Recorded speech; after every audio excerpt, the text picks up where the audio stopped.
In October of 2006, after a really long shift working for the fire department, you know how it is working, whether you're a police officer, fire department, EMT, sometimes they work some long shifts, and they do a lot what a brother just did just now, yawning. Right? They do a lot of that, right? And this guy named Matt Swatzel, he's coming off a long shift, and he's driving at night, and all he remembers after, but he ends up crashing into another vehicle.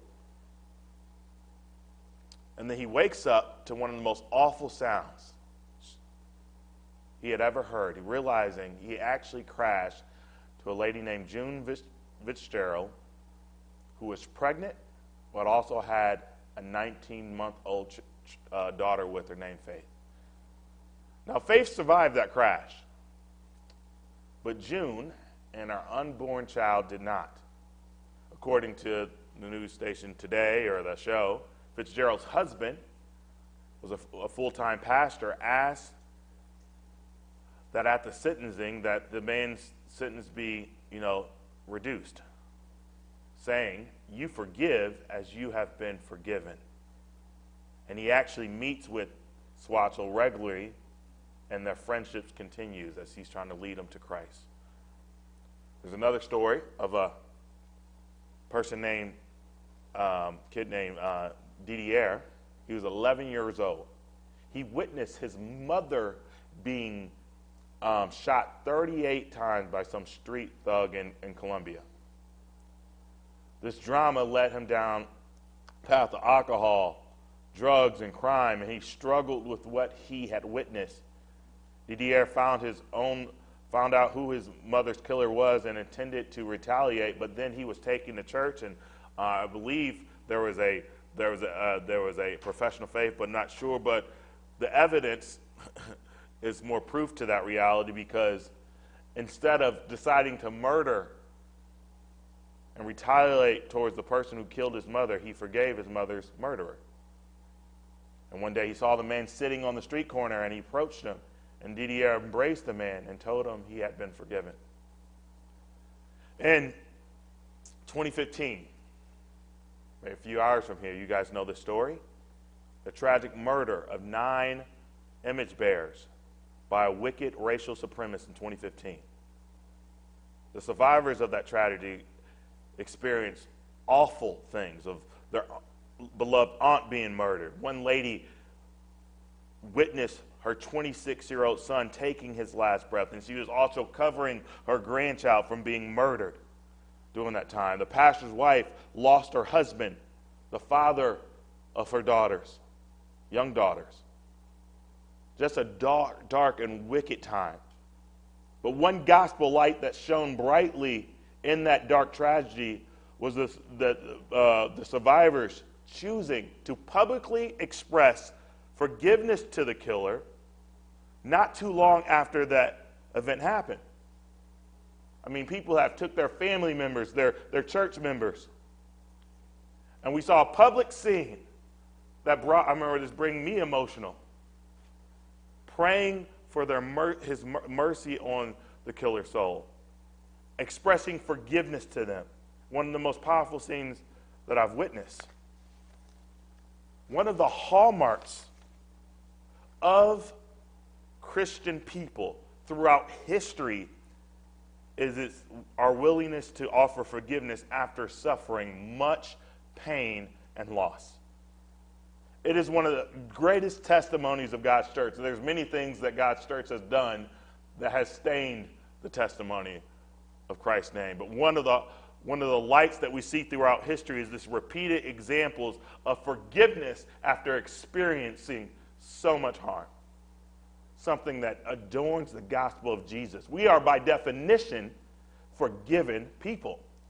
And when we see stories like this, it puts a light on the forgiveness of Christ.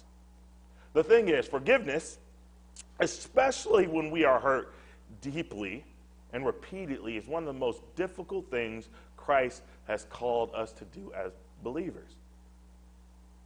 Sometimes it may seem impossible at times. There are many things that Jesus calls us to do that they're supposed to be basic characteristics of Christians, they're extremely difficult to follow practically in our day-to-day lives, personally. I mean, loving your enemies, like really loving your enemies, praying for your persecutors, making disciples and evangelizing, given what it may start or responses that you may get, or in other countries, harm, giving sacrificially, you name it. Many of the things that we are called to do as followers of Jesus are difficult, are radical naturally. Jesus calls his believers to a way of thinking and a way of living that is so countercultural, so radical to how the world lives, that it can seem impossible or even outrageous at times.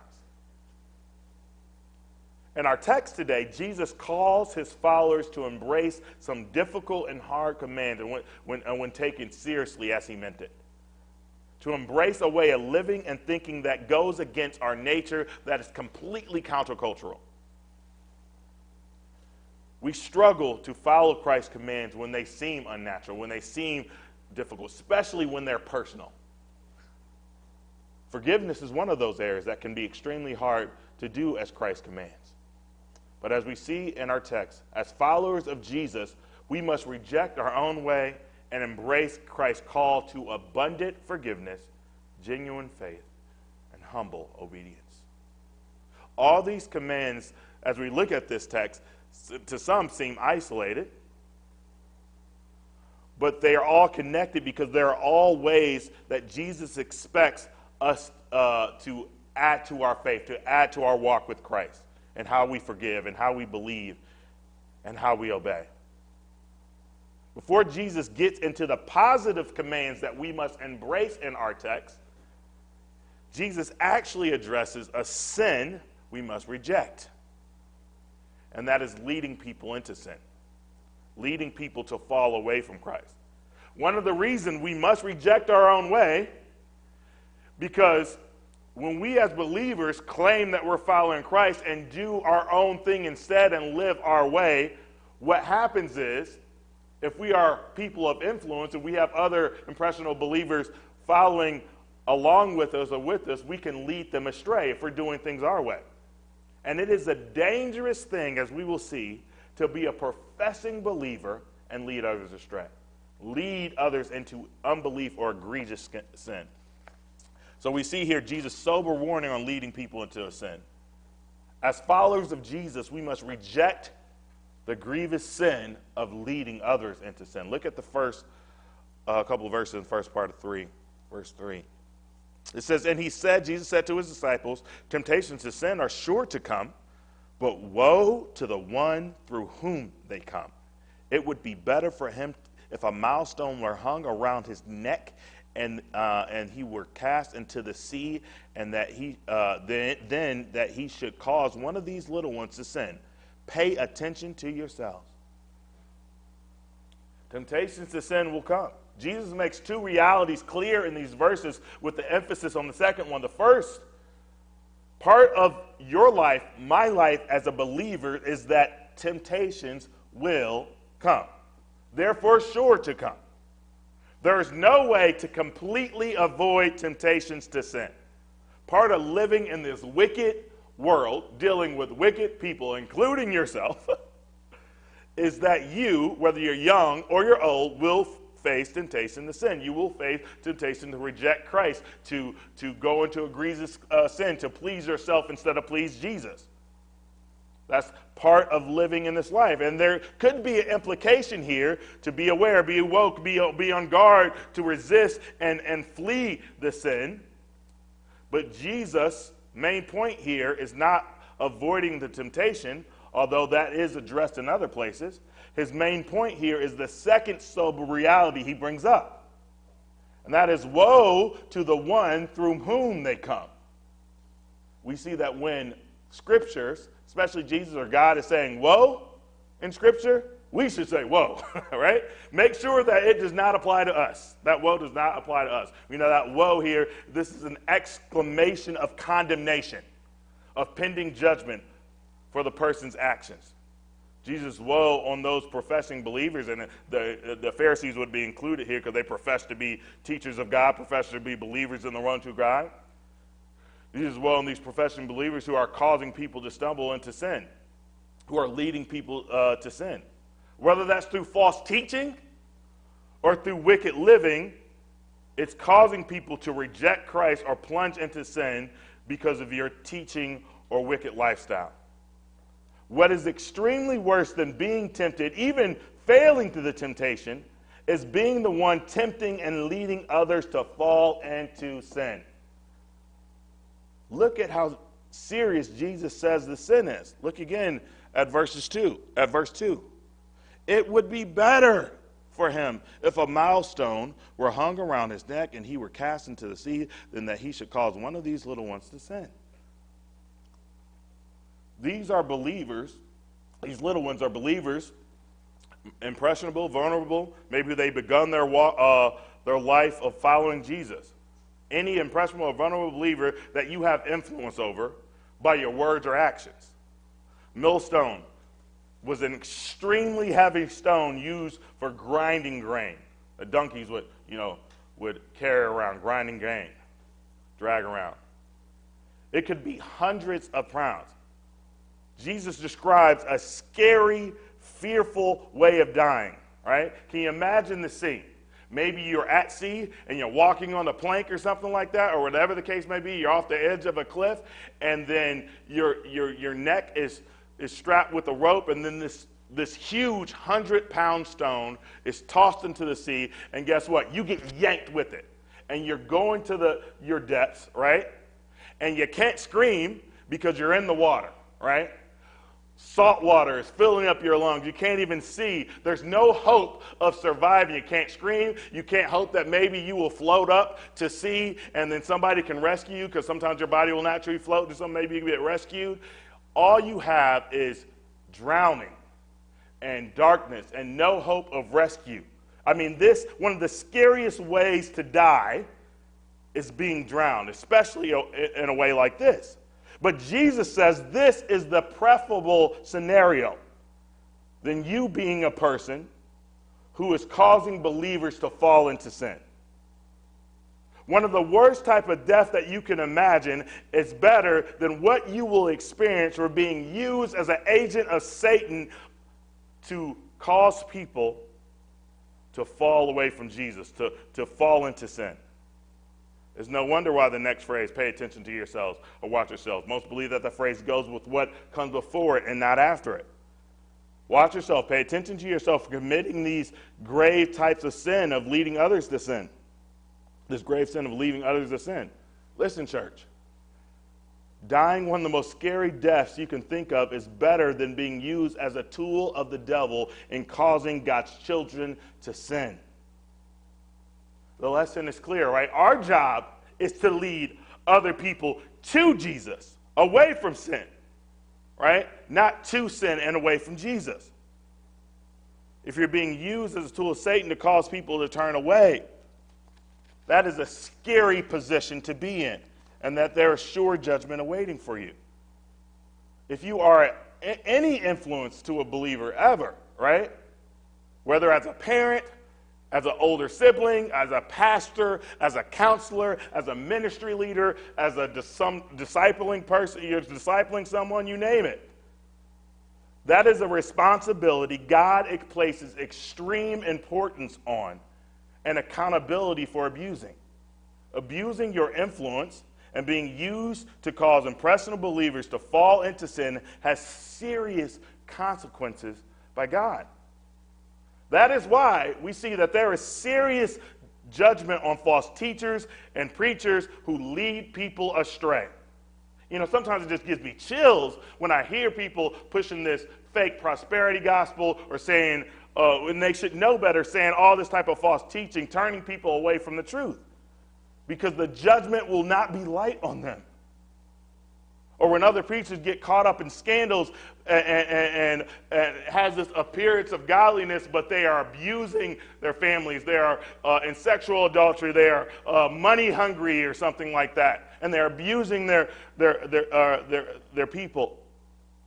and then it's found out and people reject Christ or they fall away from Christ and they point to that hypocritical leader as the reason.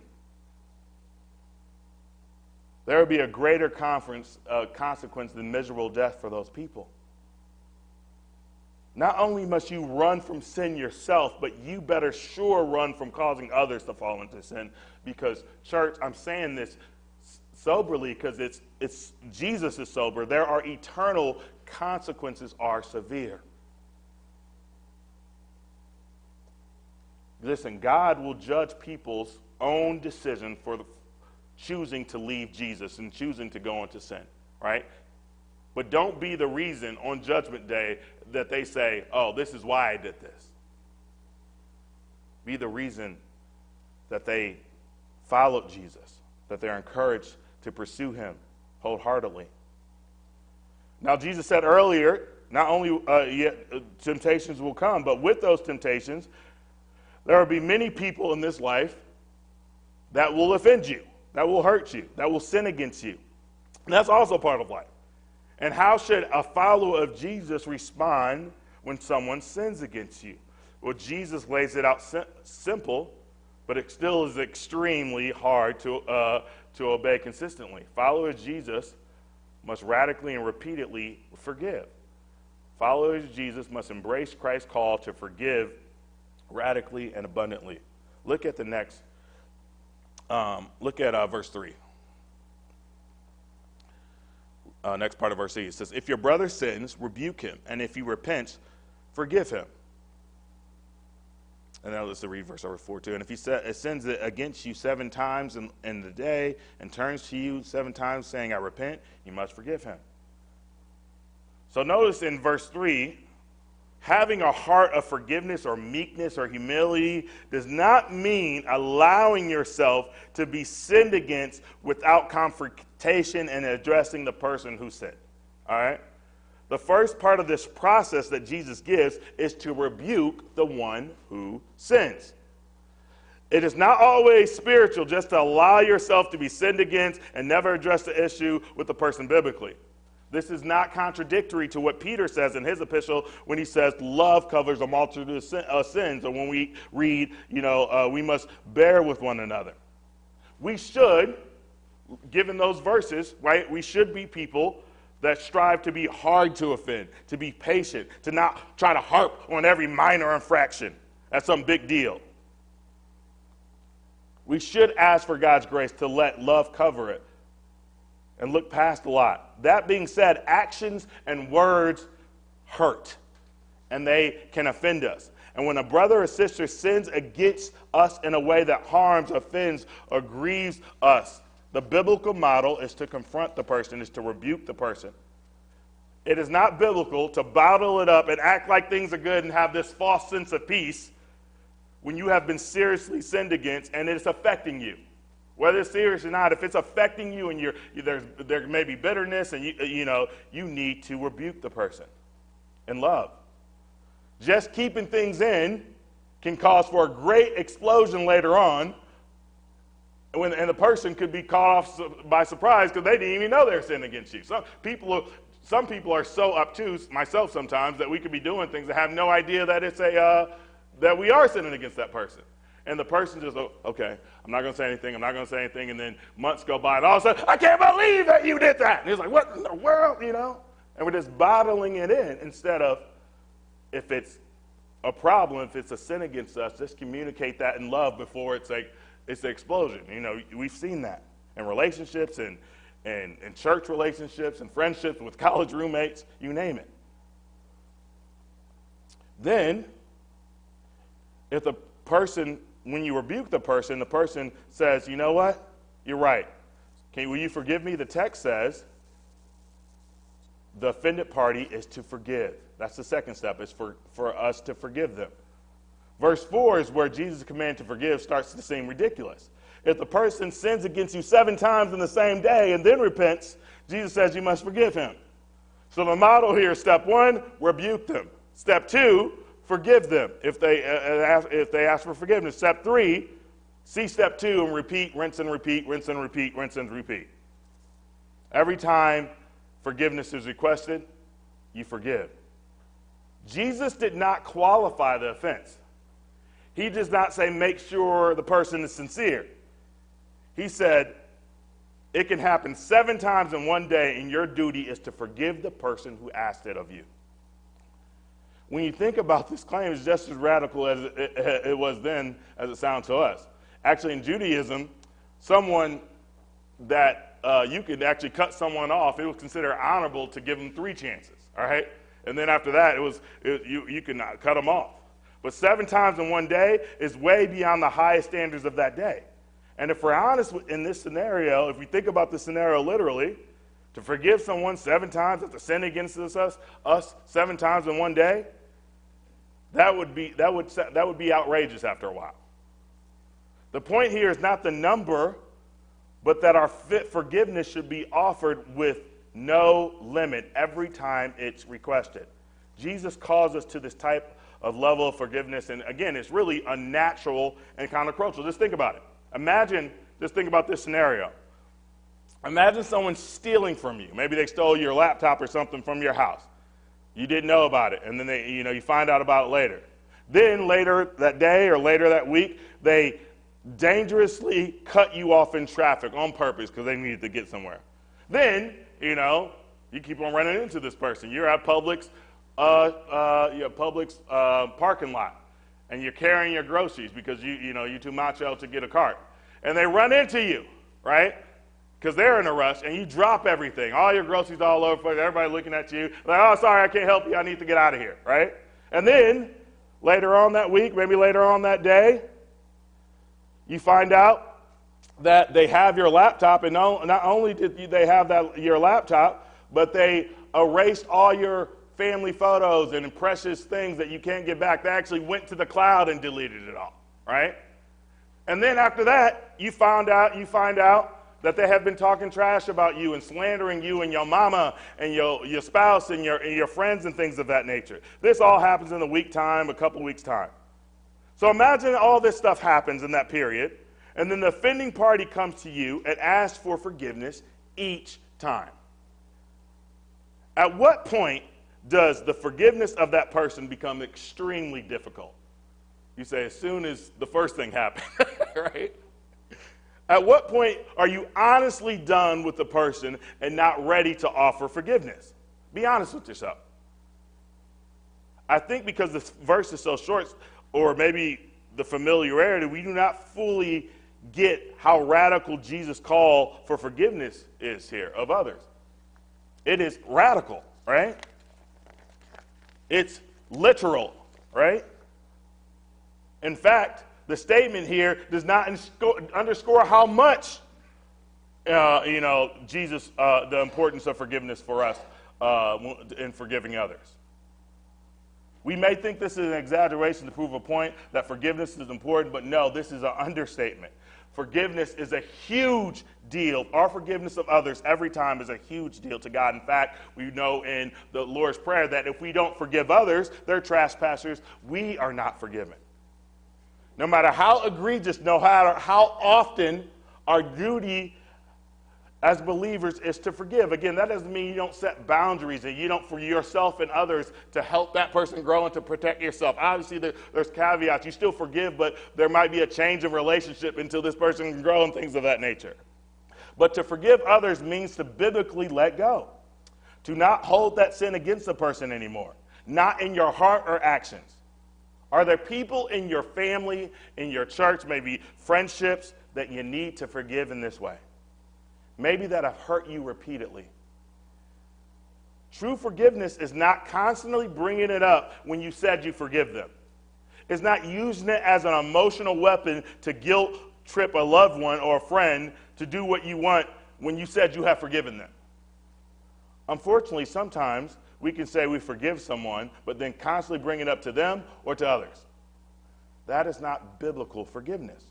Forgiveness is a letting go and choosing not to hold that sin over that person's account. There are people in your life, folks, that you will need to forgive like this for the rest of your life, no matter how many times they offend you. You said, that's exhausting. What if he keeps doing the same thing? Do we still forgive them? You say he or she is probably not genuine in repenting if they keep doing the same thing. Jesus does not tell us to judge whether you think the person is genuine before you forgive them. It's not our job to judge motives. It's your job as a follower of Jesus to forgive as soon as the person repents, no matter what, no matter how many times the person offends you. You say, that's insane. To forgive somebody repeatedly on that level? Well, once you grasp that reality, you have a small dose of understanding of how much God forgives you and offers his forgiveness repeatedly to you. In fact, the smallest sin towards a holy God is of greater offense than any sin that has been done to us. Not to belittle what we've gone through. Some of you guys have gone through wicked things. But this is a holy God. The thing is, we sin grievously and repeatedly, and God forgives us abundantly each time. Think about if God limited how many times you could ask for forgiveness. Or for the same thing. Okay, maybe you can ask for forgiveness multiple times, but you can't ask for the same thing. Or how many times you could ask for forgiveness the same day. Most of us sin every day, sometimes multiple times a day. A lot of times in the same areas and ways. Many of us have made, sober vows to God that you're done with this or you're going to start doing this, and guess what? You broke them repeatedly. We've sinned grievously. But God not just begrudgingly forgives us, he excitedly forgives us. He is more passionate about forgiving you than you want to be forgiven. When you meditate on the magnitude of God's grace and his forgiveness, it should motivate you to forgive others who offend us in much smaller ways. Again, one of the most hallmarks of our powerful displays of Christ to the world is our willingness to forgive others. And I was just seeing that 3 years later, there's an interview of some of the victims of the Emanuel 9 shooting. And they're just talking about how it's their duty to forgive and the importance of embracing forgiveness and realizing they have been forgiven. And it was just on national TV, secular news station, just talking and pointing people to the gospel. When you are overcome with the magnitude of what Christ has done for you, how much he forgives you after you said, I'm done with this, and he still lovingly and passionately forgives you, that forgiveness will spill out to others. Again, forgiveness at this level is radical and impossible in our own strength. And it takes faith, and that's what the disciple realized that they need more of in the next text. We see in the next verses, they see as followers of Jesus, we must realize that expressing or having genuine faith is more important than the size of that faith. Look at verses 5 and 6 with me. The apostle said to the Lord, increase our faith. And the Lord said, if you had faith like the grain of a mustard seed, you could say to this mulberry tree, be uprooted and planted in the sea, and it would obey you. Sorry.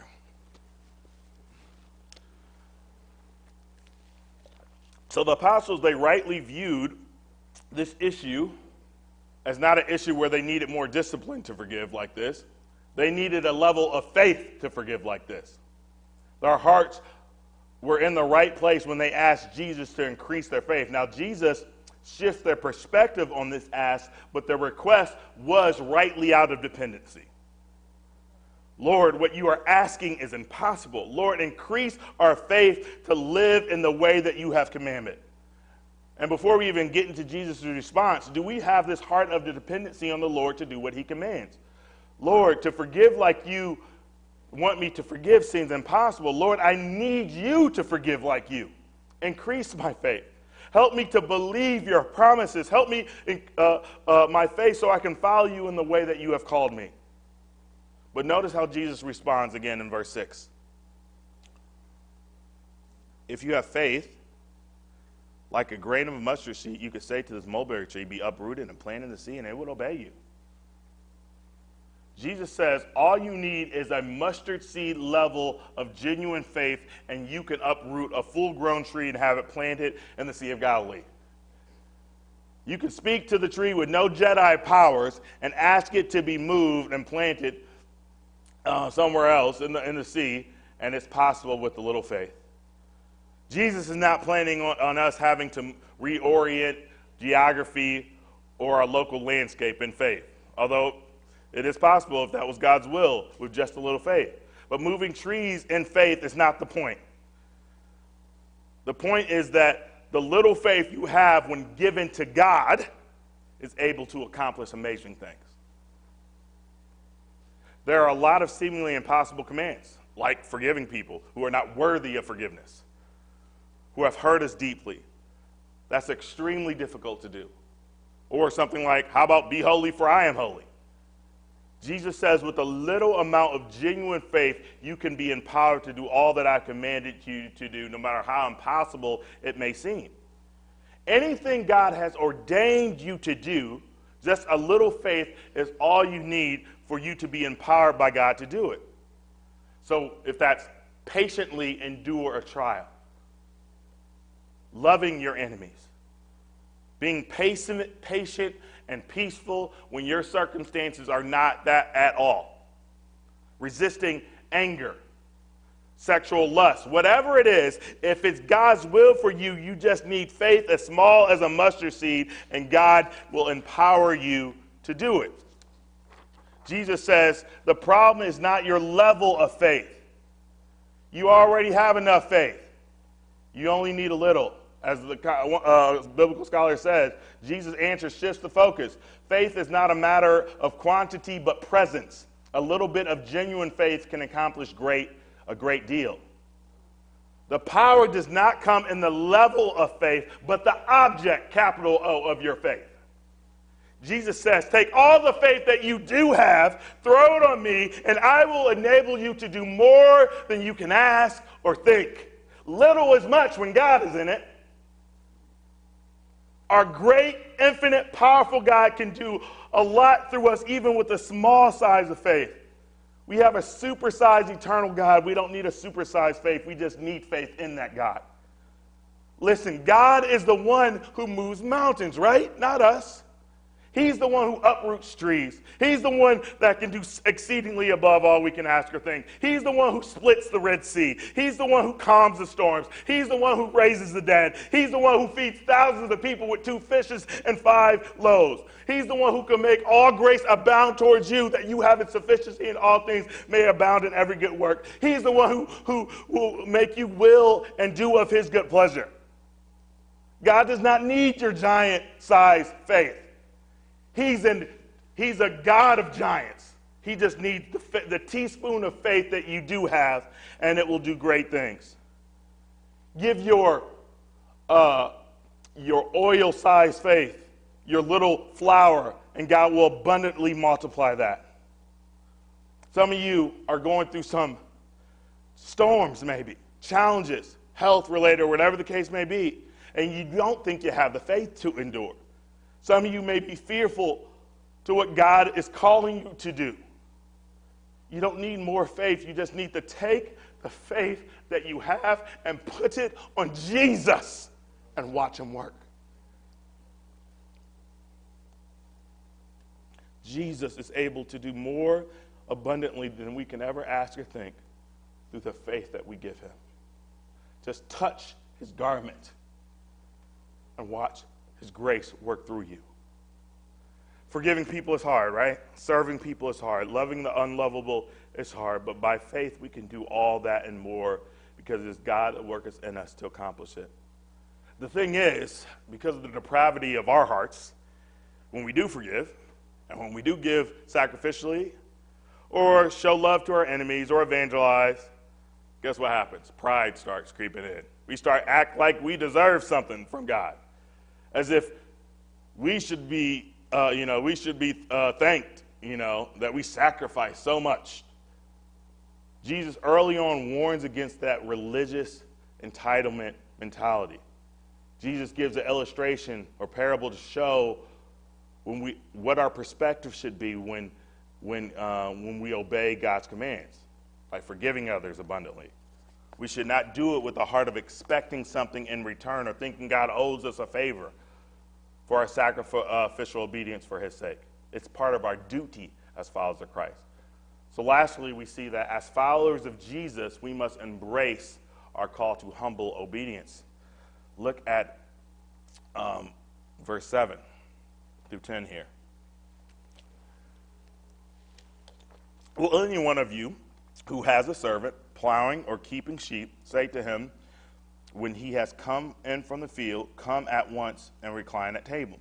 Will he not rather say to him, prepare supper for me and dress properly, and serve me while I eat and drink, and afterward you will eat and drink? Does he thank the servant because he did what he was commanded? So you also, when you have done all that you were commanded, say, we are unworthy servants. We are only done what was our duty. So did he describe this household relationship back then of a scenario common to the culture? And this is a situation when the servant was done working outside and, he would come in. The master would never be like, hey, come put your feet up, feed yourself and your family. You worked hard all day. We'll, me and my family will eat later. No, in fact, he needed to serve the master and his family food first before he can eat.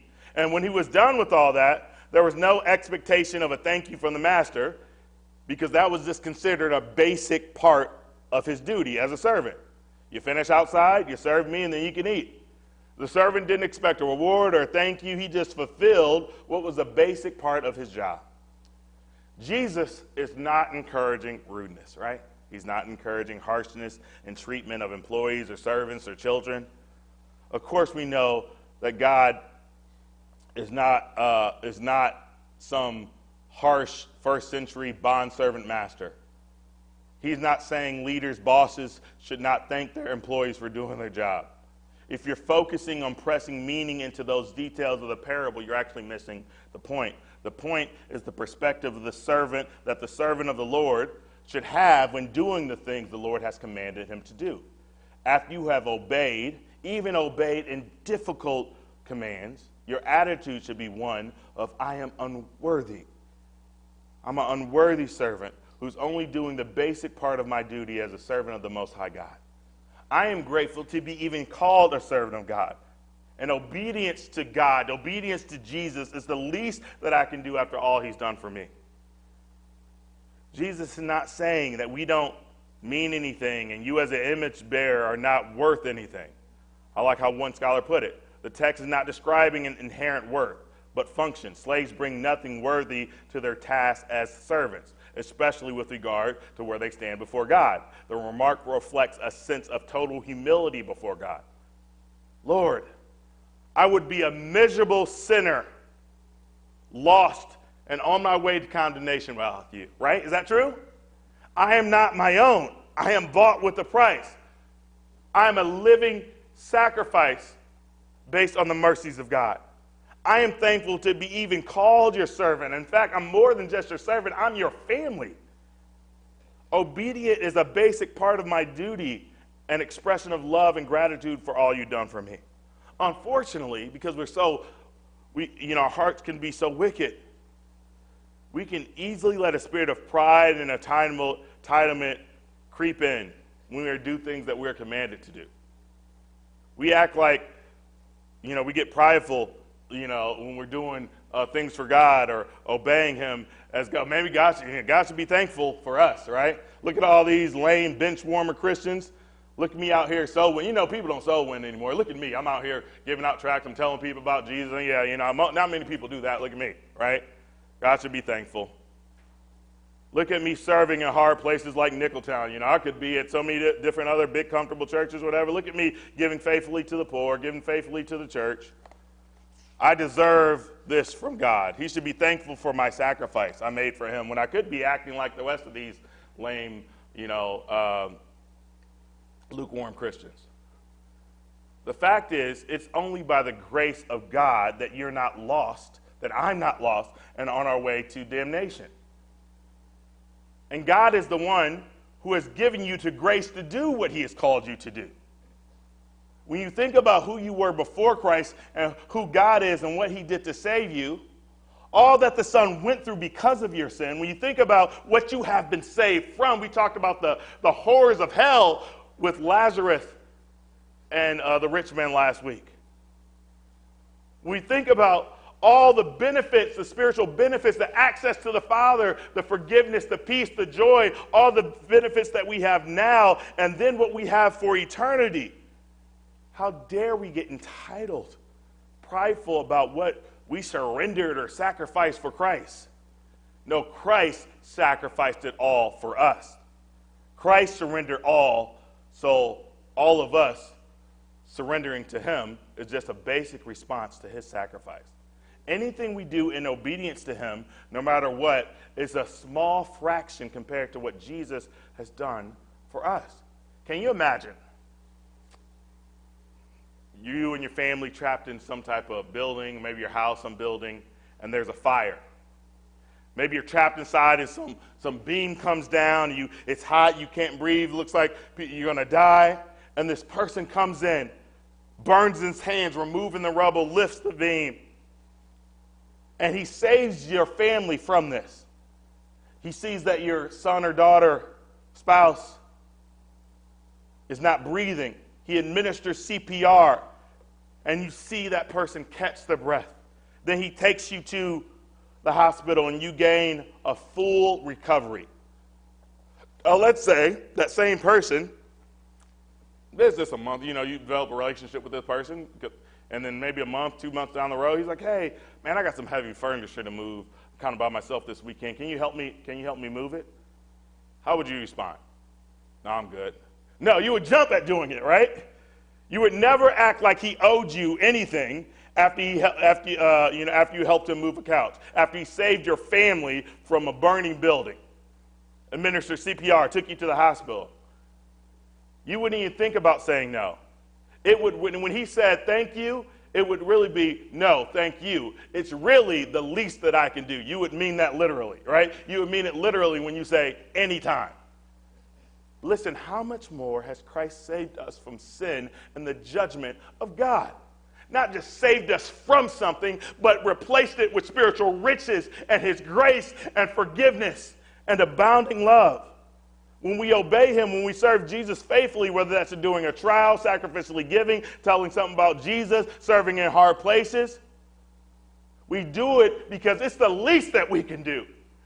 Right? After all that you have done for me, post-salvation, of how he has provided, when you thought there was no way out and God came through, how dare we have any type of pride about serving Jesus after all that he's done for us?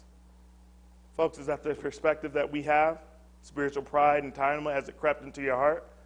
Do you feel that you deserve something from God because of what you went through, of how you uniquely, I obeyed him in some way? Thank God for your obedience. Thank God for that. But if it had not been for the grace of God, you wouldn't even be in the position to obey God. In humility and gratitude, serve God with a thankful and humble heart.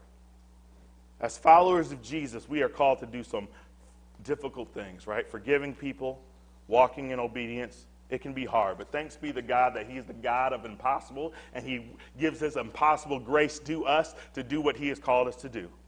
As followers of Jesus, we must embrace Christ's call to forgive abundantly, have genuine faith, and live in humble obedience to God. Would you pray that God will work that grace in your heart?